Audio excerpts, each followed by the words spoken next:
This is Qasimia City Phase 2, Sharjah.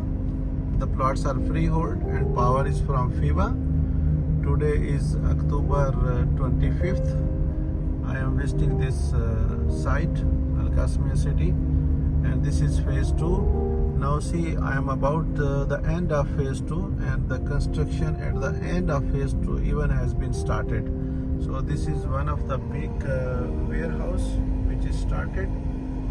It looks like from a Chinese company. See this one, and this is exactly the ending plot of Phase 2. So the construction already completed, and construction of roads. Now the projects are already started as well. This is a big project, big warehouse. I will show you from the surrounding as well. So this is the update on the Qasimia City project. This is the whole warehouse, this is the boundary we are looking at in the video right now.